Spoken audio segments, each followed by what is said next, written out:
I'm really excited to bring you today's guest. I love having my fellow RDs on this podcast. And today I am talking with Dr. Joan Salge Blake, who is a nutrition professor at Boston University, a sought-after speaker and journalist, and the host of Spot On, an award-winning nutrition, health, and wellness podcast. She's received Media Excellence Awards from the Academy of Nutrition Dietetics. She's been awarded other prestigious awards. She's presented over 135 presentations on the topic of nutrition and health to the public, as well as nutrition professionals. She's also she's the author of several books, including Nutrition and You. She's regularly on Boston 25 TV and writes for U.S. News and World Report. She's done over 3,000 interviews, you guys, in many, many different media outlets, and she's a fellow Jersey girl. So I always love speaking with a fellow Jersey girl on here. Certain energy that really you can't find anywhere else. So yeah, we talk about her career path. We talk about what it's like navigating media when there is so much. She talks about the difference between misinformation and disinformation and how healthcare professionals can really build trust with the public in an age where that trust has really been eroded. We talk about starting a podcast, how to run a podcast. She has some great advice, and I know you guys are going to love learning from her as much as I did. So without further ado, let's get to the episode. Welcome to Drama-Free Healthy Living with Jess Cording. I'm your host, Jess Cording. I'm a registered dietitian, health coach, and author, and I'm here to help you streamline your wellness routine and establish a sane, more balanced relationship with food and fitness so you can reach your goals without losing your mind. On this podcast, we'll talk about nutrition, exercise, self-care, mindset, and more. I'll be bringing you interviews and expert insight on the topics that matter to your health and wellness.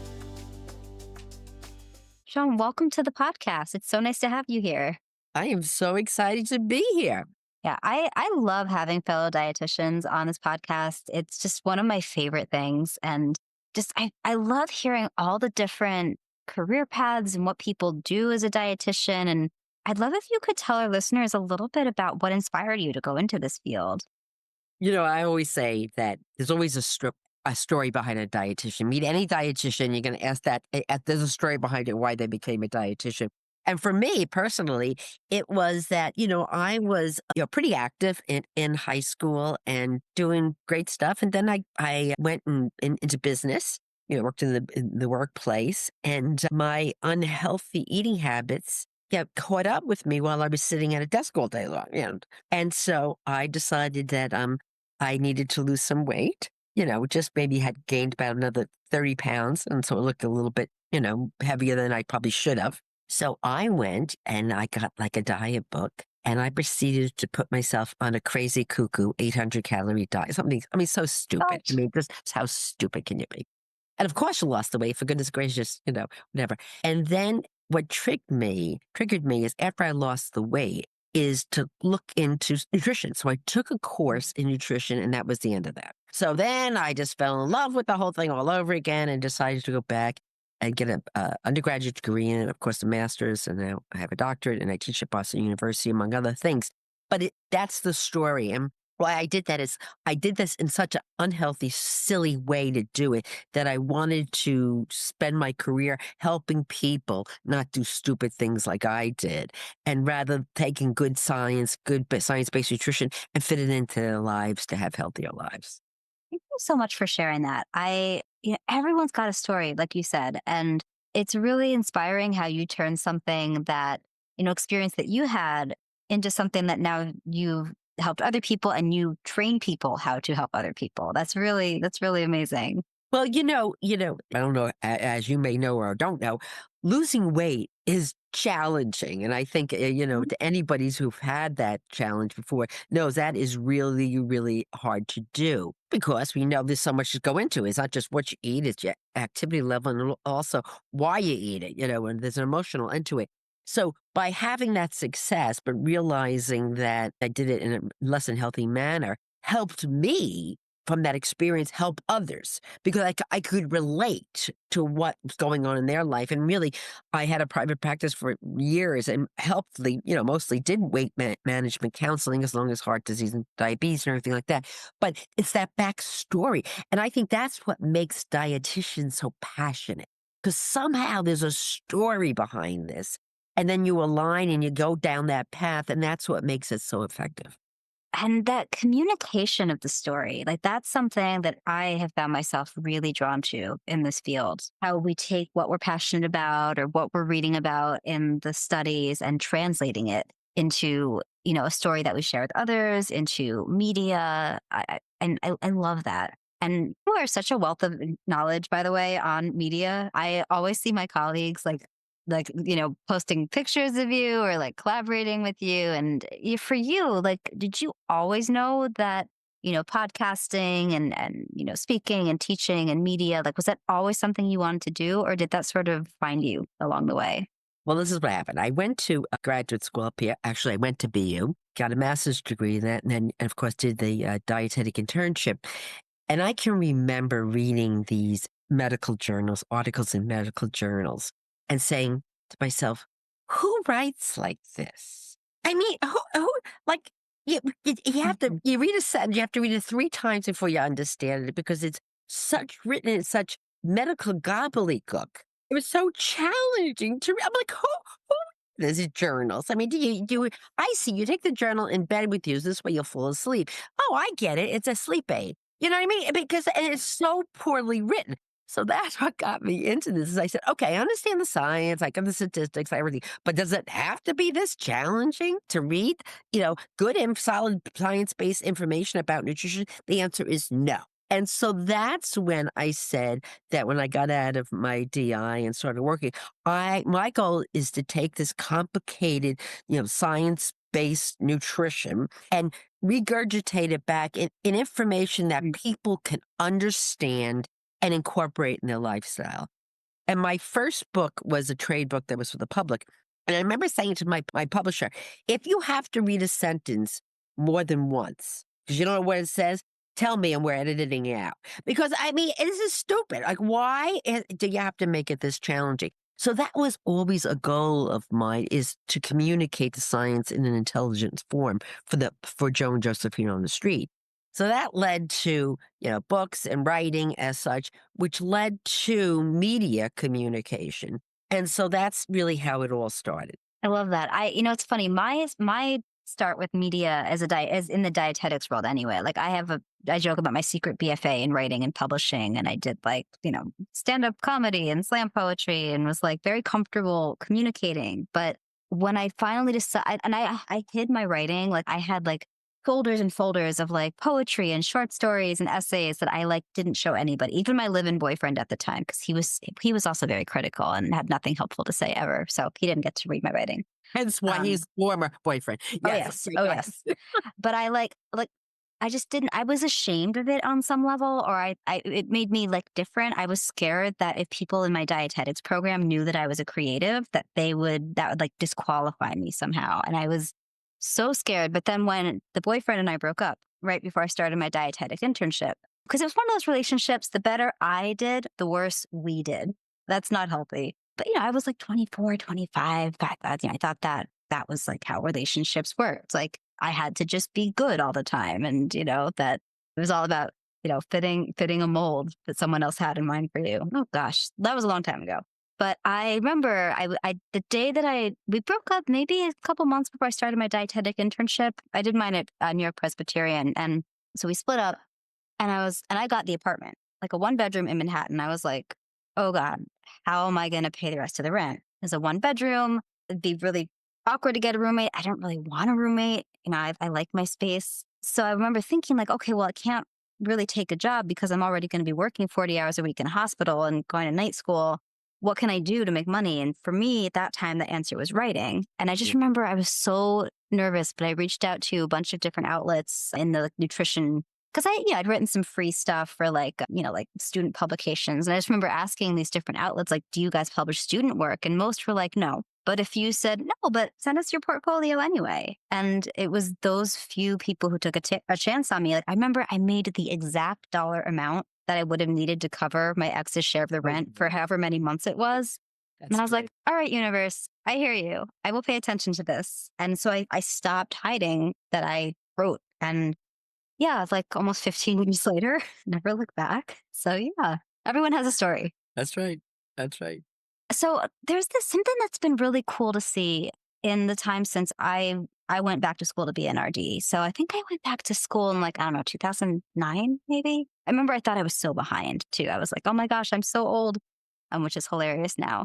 But at that time it was like you did private practice, you did clinical in the hospital, or maybe you did like food service or government like policy type stuff. And now there's so much that dietitians do. And one realm I have kind of found, even though I still do some coaching and counseling, I spend most of my time in the media space, kind of in that media RD realm. For our listeners who might not really know what the heck that means, like what would you tell somebody like what a media RD, media dietitian like is, what they do, anything that you like people to know about that? All RDs can be media RDs. And when I say that Mm. is we've been trained based on the science. I keep on saying that based on the science of nutrition about how nutrients and a healthy diet and a healthy lifestyle pattern can reduce your risk of so many diseases and help your overall good health. So we've been trained in that. We have that information and it's based on science. So we can have that capability or expertise to communicate that out to the public. And, I used to tell my graduate students here at Boston University that we were in the business of prevention. We are going to help our clients, the public, prevent heart disease, certain cancers, stroke, type 2 diabetes for the top 8 leading causes of death. But we're no longer just in the business of prevention. We are now in the business of prevention and protection of the public because there's so much misinformation and disinformation, which is even worse, out there regarding nutrition that is actually can be quite dangerous. And we have too many people that are in our lane and have not been trained with the degree that we have been trained with the courses and the experiences and the training and the passing the registered dietitian nutritionist exam and keeping current are just talking nutrition out of their ears and have no idea. And people are susceptible to really dangerous things. It used to be these little cuckoo articles you would read in these crazy magazines. But now that when I look back, I say, boy, that life was easy then. Now you have social media where anyone could put up information that is incorrect and really, really harmful. And what is even more shocking is that we have a lot of health professionals that are not trained in nutrition that are putting up inaccurate information. And so the poor public doesn't even, they're dizzy as far as what is accurate and what is not accurate. So as dietitians who are trained in this area, we really have an obligation to be putting out science-based information in a way that is understandable to the consumer and with practical, doable applications that they can make changes because they're busy. Their lives are very, very busy. Just give me the facts and please stay true to the science. And how can I easily make these changes into my lifestyle? Thank you so much for touching on that. 'Cause I had wanted to talk about this today. Like, first question I want to ask you, because I think this is really fascinating. You say misinformation and disinformation. Could you tell our listeners a little bit about the difference between those Yes. two? Sure.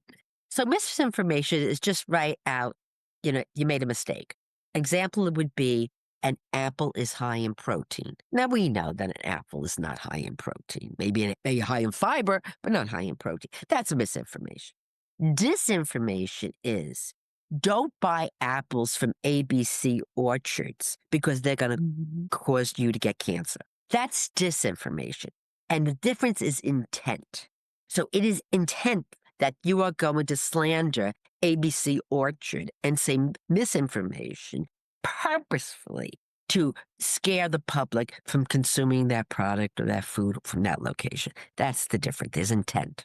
That is a great illustration. Thank you. And there's a lot of that going on right now. Oh my gosh. The questions that I get from clients and, when I've worked in clinical that I've gotten from patients, like, yes, it is wild what is out there. And something that really honestly troubles me is that there are certain groups, individuals with a lot of influence who have it out for dietitians. I find that fascinating. But that there's this trust issue where we're seeing now this public distrust of RDs. And it blows my mind because I'm like, we know the education that we got. And I understand some of the criticism, right? Like, you can definitely point to examples where there is some influence that might be coloring some of the recommendations coming from certain dietitians, but we're seeing people like right off the whole field. And that's your point, is dangerous because then where are people getting their information? Who are they trusting? And what kind of training and education do those people have? And I'd love to hear your thoughts just about how you think maybe dietitians can rebuild that trust with the public. Well, it's a bigger problem. It's not just dietitians. The Mm, public at large has lost trust in health professionals as a whole. And so they are very much questioning everything. There's too much misinformation out there. You could Google anything and get the information that you want. You can get the answer that you want to have, even though it's incorrect. You can listen to any news outlet that you want to look to get the news that you want. I mean, right? So everything is skewed and really there's the public right now is so distrustful of everything. They're distrustful of the government, they're distrustful of health, of government agencies, the mm, CDC. I mean, look at the whole vaccine thing. I mean, they're so distrustful. So it's not just RDs and whatever, it's that they're distrusting anyone, and they are very much going to the person who is passionate and entertaining to follow, but not based on science. So you we have a lot of influencers out there that are just saying anything they want to say and have an audience that wants to believe anything they want to believe because they want to distrust those that are maybe are sticking to the science to communicate it. So it's really challenging. It's the Wild West.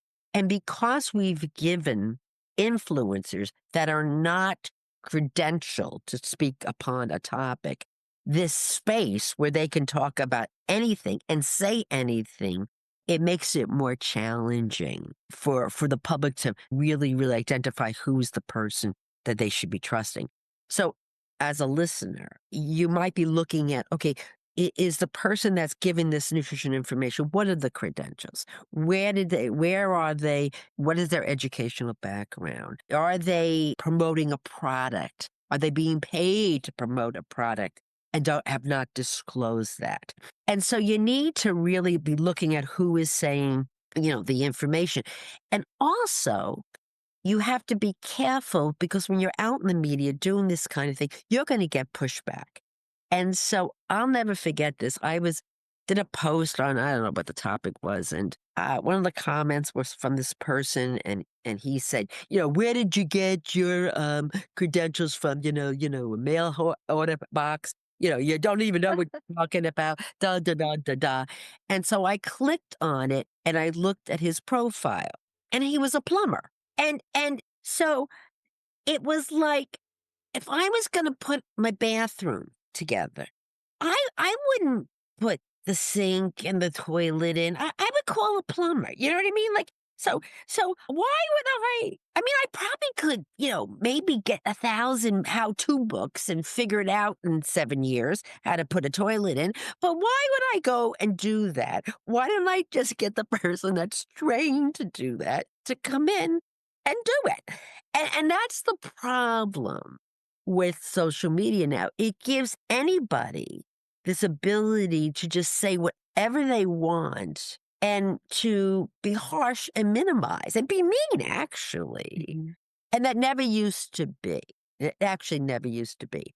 But you have to ignore that, and you have to keep, as nutrition professionals, getting good, solid, great information out in a way that's understandable, not dry as toast like the New England Journal, but, get it out there in a way that's understandable and people can use and be able to identify with the listener or the reader. And then you gain trust. Yes, I love that I mean, first off, thank you for widening the lens a little bit, because to your point, it is not just dietitians. And Right. I'll be honest, I hear the way I talk about doctors sometimes. I'm probably guilty of that too. Though I trust doctors once you find the right one, the right one for you. But yeah, I think it is a broader problem. But to your point, I think the thing that freaks me out the most is the meanness. Like, Yes. I was not raised that way. I just, the idea of going out and unleashing that like venom on social media, I don't understand that. I don't understand it either. And I think it's probably because they can, because they're Yes. hiding behind whatever and just, or there's something going on in their life that's not happy. But the good news is you don't have to follow those people, listen to those Mhm. people. It's like, you whenever in the world, in your social world, there's always someone you work with or maybe is out there that's just not nice. But that doesn't mean that you have to, pal out with them, hang out with them, encourage it. Leave that alone. Leave that alone. And spend your time helping those that really just would like some great advice. And do that and kind of tune out anybody that is just negative for the sake of giggles. Love that. And it's my mom, maybe this came up when we were chatting last, but my mother she's a psychotherapist, but also a certified hypnotherapist. And I grew up being told, like, let things go. And, grew up being told to like meditate and breathe. And as a teenager, I totally, was not like receptive. I was like, yeah, fine, you meditate. But I will say, like, the older I get, the more I can appreciate just I grew up hearing a lot was that the only thing that we can control is our own frequency. Or another way of putting it might be how we respond to things. And, even in my professional life today, like I was in a situation until fairly recently where there was someone in my professional life who was just not a kind person and would say things that were just very like things that I couldn't imagine saying to another person, especially in a professional setting. And I was able to take a step back and be like, she probably has no idea how she's coming across. There's probably other stuff going on in her life that I have no idea about. I don't have to engage with that part. It's like it does sometimes take that ability to take a pause and Right. just take a step And back. yeah, right. And you know what you can do is you could be a better role model Mhm. in that you don't behave that way. And when you get back to trust, the public, the public likes to be around nice people. I mean, it just feels good. I mean, so you don't have to, if you just become a role model and be nice and, yeah, approachable and give good information and be empathetic and everything, the public, people like those kind of people. So just, like that person that's, either having a bad day or a bad section of their life or anything where something is going on that the happiness isn't coming forward. And you almost feel a little sorry for them and you hope that they get some support to get them out of that stuck place that they're in. Absolutely. No, that's been a tool I have found very useful is just like when someone is rubbing you the wrong way, just sort of having some compassion for them. Cause that doesn't come from nowhere, right? When someone's being a jerk. I'm sitting here thinking green with envy. God, I would have loved to have been raised by a psychotherapist. I mean, that would have must have been just like fabulous. Like, I would have thought that would be great. I mean, she must have been so like, now, very calming. It would have been great. I'm Italian. There was no calmness in my house. It was, all over the place. And, she would have been like, oh, wow, this is fabulous. My parents are so different. My father was Italian and like Greek, Turkish, like Oh, culturally gosh. mostly Italian and Greek. Yeah. And so like all fire all the Right. time. My Yeah. mother, she actually became a psychotherapist when I was older. She kind of found her way there, but she's always had a very calming presence. And I remember as she started practicing hypnotherapy first. Look, so she was a great role model for me in terms of someone who has something they're curious about that they find that they're passionate about. And then they decide to do education, build a business around it and figuring out ways to balance. Like I remember she worked from home before that was a thing. So I grew up watching her work and it was a really good education and like, making your own rules. But she was, when I was a child, very calm, though every parent has, when the kid is being crazy enough, like how can you not match that? That crazy. But, Right. But what a combo, and Mhm. it's not a coincidence that your No, calm mother got attracted to your vivacious father. exactly. They were, yes, it was because like one of them, brought the intensity. The other one was like soothing but they were both so loving with each other and with Right. us was Right. the most Like, important thing. right. I mean, and that's actually great role modeling to see how that gets along and meshes so well. I mean, Yes. and that's great. That's great. But yeah, like I grew up being told like, "Oh, if you have a sore throat, like your throat chakra is blocked. Like what do you need to express that you feel like you can't say?" And as a kid, you're kind of like, "Huh."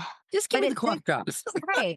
But it did kind of get me thinking about that. And now Right. when I'm working Yeah. with people, if there's something that keeps coming up, I'm like, "All right, we can look at this like face value, but like what else might we look at here and consider?" So But your mother was ahead of mind body before mind body was even ahead yeah, of its. That's great.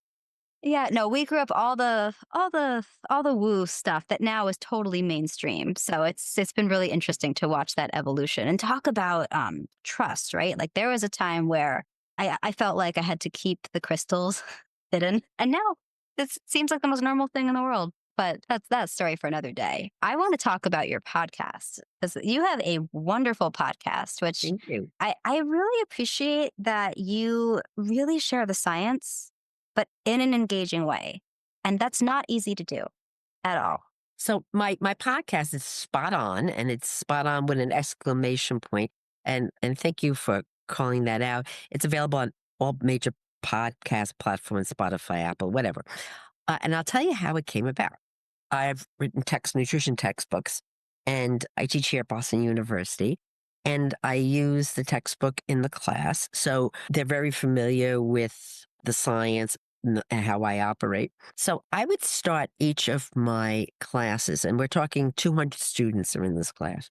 So I would start each of my classes with current events. So, I come in and start to guess, okay, all right, so what are we hearing in the media? Mainstream or social media. What are we hearing out there? That's science. And people would raise their hand and they would say, this celebrity is sucking on this lollipop and she's saying that she's losing 10 pounds a week. So I would say, okay, now let's look at the science behind it. Can you really do that? What is, yeah. And so I was basically teaching them how to critically think when they read something or they hear something that just is cuckoo. So after months of doing this, I'm hearing that we have to detox. Oh, do you really have to detox? Don't we have livers and kidneys that do that? Yeah. All of a sudden, like 3, 4 months of these questionings, and I'm standing in front of the class of these 200 students saying, oh my goodness gracious, this is a podcast. What I did was take all these questions that they're asking me from the misinformation that they're getting in the news and make a podcast on what is the real science behind this. Get in the best of the best to be my guest to explain what's going on and translate that science in an entertaining way that you walk away from this and you understand that there's nothing wrong with seed oils. Thank you for calling that out. All right. And really, how did this get started? And was it from influencers that have no idea what they're talking about to the point where we have this media consumer concerned about seed oils? Do we have enough things in our life to worry about? I mean, seriously? To worry about soybean oil and canola oil? Like, really? And so this is the stuff where I do what I do, and I actually did a whole podcast on seed oils, of like what is going out there and what do we have to address so we clarify. And I want to be the voice of reason So when you're hearing or seeing things on in the media, say, I don't know if that sounds right. Gee, let me go to Spot On and see if she even talked about this. And guess what? It's probably that I've talked about it or I'm about to talk about it with that podcast episode. I appreciate that you explore the science of it and you apply that to everyday life. And like it's so interesting to me that if dietitians, like when we come out there on social media and there's a topic like, seed oil has been in the news for a while, and we're like, trying to be like the voice of reason, be like, hey, wait a minute, it's not quite like that, like, because there's so little nuance in like a social media post that's just trying to get your attention, right? But I think sometimes people misread that as being like, oh, they're pro seed oil.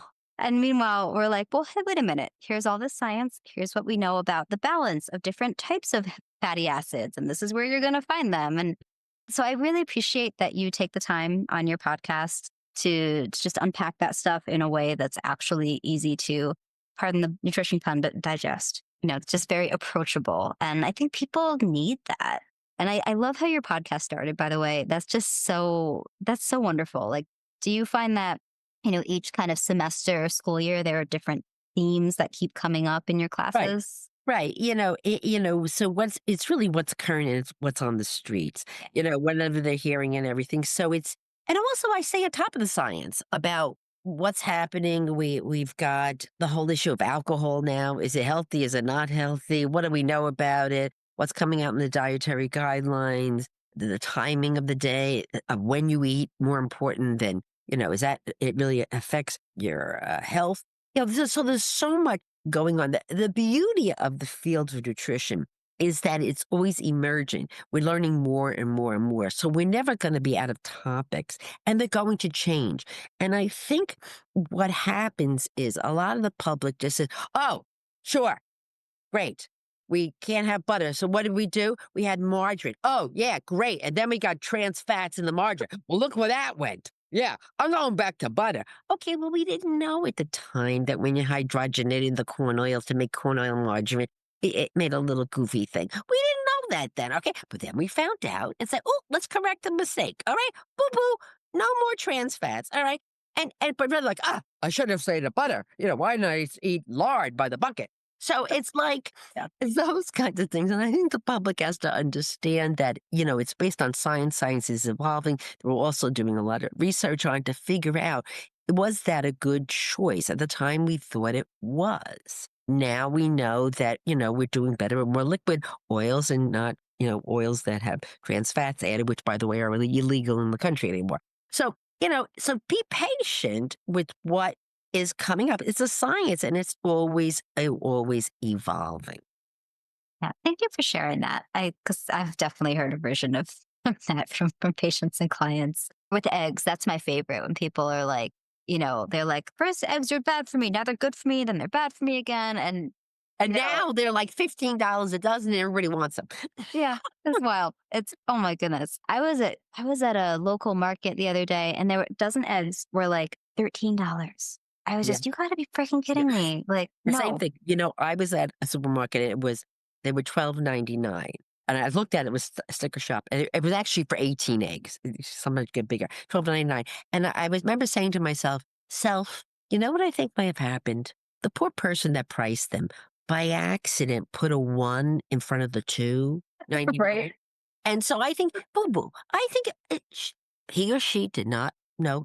It was inadvertently, she did inadvertently. She just happened to put a 1 there. And that's where the misfortune is, But I'm like, oh my goodness gracious. Yeah, and then you go to another store and you realize like, oh, those are Oh, $12.99 too. that person must be working at this store too, because it's the same price. Yeah. Got Oh it. man, sometimes I think about where we are in time and just what's going on in the world. And I'm sure every generation there are versions of this, but like I've had so many moments recently where I think like, wow, what are we going to be saying about this time in 20 years? Like, what are we going to tell our children and our grandchildren? Like, or is the asteroid going to just wipe us all out and none of this will matter? Like, it's so dark. It's so dark, but you got to laugh. So I wanted to, because you have so much experience and knowledge, and I would love to just, we have a lot of listeners out there who actually are health professionals of different kinds. They're really engaged in their careers. They're full of ambition, and I've definitely gotten so many questions from people over the years about, how to start a podcast and what it's like to run a podcast. And, is there any advice that you would share for someone who wants to start a podcast of their own? There's a lot of podcasts out there, but here's the secret. There may be a lot of podcasts out there, but there's not a lot of active podcasts that are good. People start the podcast and then they end up, abandoning it. Why? Because it is a lot of work. And you really have to have a niche market. So you got to figure out who you want to talk to, what's really not being met. Is it talking to moms about kids? Is it talking to teenagers about certain issues? Is it talking about boomers about and health issues at that stage of the life cycle? So really just find out what is your niche, what is your passion, and then you got to start on it. And it takes a lot of effort. I mean, you got to edit it, you got to come up with topics, you got to research it, you got to come up with guests. It is, and then you got to promote it because otherwise they'll just get buried with the 8,000 gazillion other podcasts. But I enjoy it, like you enjoy it. I enjoy it because it helps me to do what I set out to do, is take the science, make it into understandable terms that people can use in a way that they find enjoyable. So it's just a continuation of everything I wanted to do, but in a different format. And now this is just basically the different format. I love that. Thank you for sharing that. You're right. Podcasts are a lot of work. Every time I think about like, maybe I should like take a break for a while or like, oh, but then what if I like don't have the energy to get back to it? Cause I love, and aside, like you were saying, like just doing what I love and sharing information. Like I also just love connecting with people, like my guests, like it's like we get to talk about things that you would never get to talk about if you were like met someone at a networking event or like ran into them at the expo hall at a conference or something, right? Like I love this medium. It's just one of my favorite ways of, sharing information and connecting. So I know we can check out Spot On, your podcast, all major podcast platforms. Anywhere else that you would direct people to if in terms of Yeah, learning about your work? I'm on Instagram, I am on TikTok, I am on Blue Sky at Joan Salge Blake. Put that in, it's going to show up. And again, trying to reach out to the audience and on YouTube to reach out to the audience in any format that they like to get their news, information, or entertainment from. So I'm out there trying to do the best I can. As you know, it's a lot of work, it's intensity, but it's a great rewarding way to take your science and your knowledge and expertise and wisdom and share it with those that can really use it. And you can't be all people. I don't do my own taxes because I need an accountant. I mean, you know what I mean? I can add, I can subtract. I have a phone with a calculator. I can do that. But what I mean, it's above my pay grade. I can't do it. So at the plumber, I'm getting it. Electrician, forget it. I would put myself on fire. So get in. Yeah, I go to look for people with expertise that could help me in my life. So I hope that the public would also go when it comes to nutrition to those who have the expertise that could help them and the knowledge base. Because I'm spending all my time combing the nutrition literature and staying on top of it. I don't have time to learn how to, put in electrical outlet. So that's why I get an electrician in to do that. And so I'm hoping that an electrician would say, gee, I think I may need some sound nutrition advice. Why don't I check in on Spot On or at Joan Salge Blake and see what she has to say? Because I know she can't put an outlet in by herself. I love that. And it's it's so funny you use that example. I'm in the process of I have to retile one of my bathrooms because No, it's too slippery. And I'm like, at first I was no, like, oh, we could figure no, it out. no, And then I was no, like, what am I thinking? no, no, That is no. dangerous and it'll come out so bad. Hire a Right. professional. Right, right. Yeah, I know you can do it, and I'm proud that you can do it, but you don't need to do it. exactly. Yes. Like when you hire an expert, Right, you get all of their experience, their right, education, their knowledge, their insight, and they can right, usually do it a lot more efficiently than you can. right. Oh, If that's you for sure. Have you That's ever seen me try to do house improvements? Yeah, that's all you need to know right there. So, Joan, thank you for coming on today. It was so lovely to You're speak with welcome. I you. enjoyed it so, so much. So, one question I ask all my guests Okay. is, and I know that this is an answer that can change depending, like day to day, but today, as we're speaking, what does healthy living mean to you? You know what it means to me? 3 L's: laughing, I laughing, I think, is so important in life. In fact, I did a podcast episode on is laughter the best medicine? And I hope you all listen to it because it is. And the physiologic changes that go on when you're laughing. So I love laughing. I'm Italian, so I love loving. And I love lots of good food. So that's basically it. I love that. Those are three wonderful L's. Very important. I love it so much. We will be sure to link to all your socials and Good. Spotify or Spot on in our show notes. I hope you guys all go check that out. And you guys listening, I always appreciate you being here. Thank you for your time and your energy. If you liked today's episode, please consider leaving us a 5-star review on Apple Podcasts. They do matter and help me continue to bring you great guests like Joan Salge Blake. All right, you guys have a wonderful day and we'll talk soon.